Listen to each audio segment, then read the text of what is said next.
Hey guys, I'm Nathan from Arms and Armor. Today I want to show you a custom sword that we've just made for Renaissance Festival this week.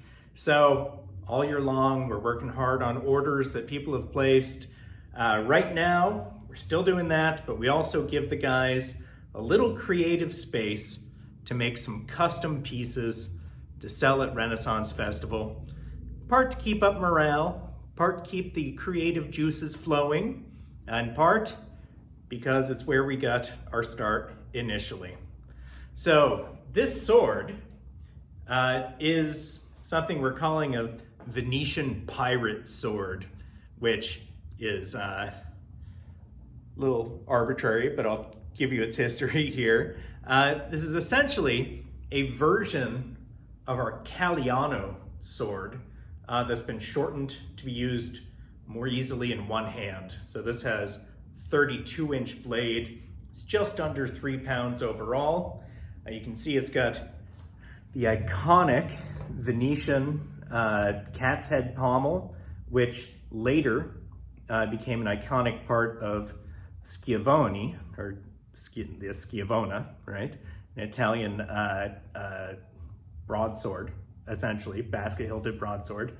This one dates from the late 15th to mid 16th century, and it really is one of those swords that prefigures the complex hilts of rapiers that are starting to emerge around this same time.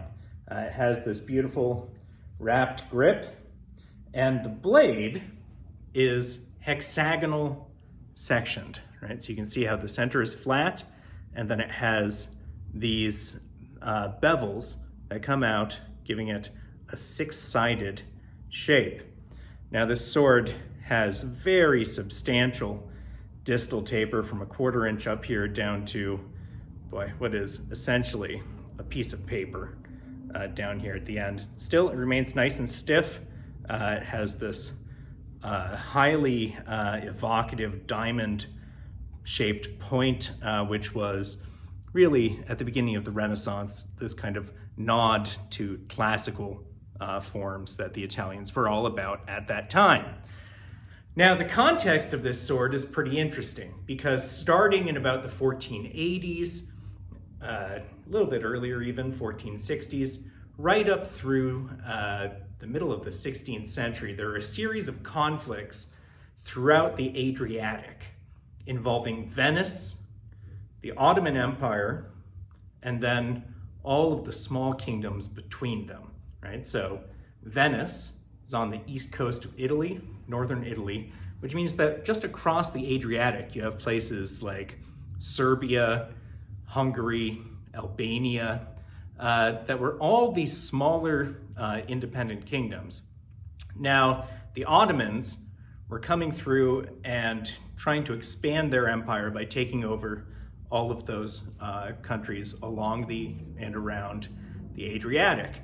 At the same time, the Venetian Empire, which was a naval power, was trying to hold all of these little entrepôts, or all of these little kind of territorial colonies around the Adriatic, and they started hiring a bunch of these mercenaries from places like Hungary to fight for them.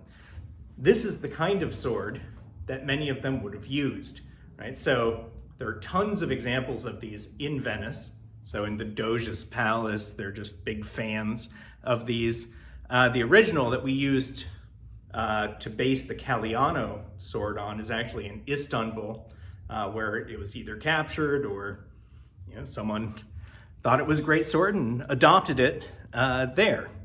So this guy is going to be out at Renaissance Festival this weekend. It's a pretty awesome sword. You can see how thin and fine that is there. I think it's a really underappreciated style that's quite elegant and iconic, and I'm sure someone's gonna like it. It might be you. Thank you.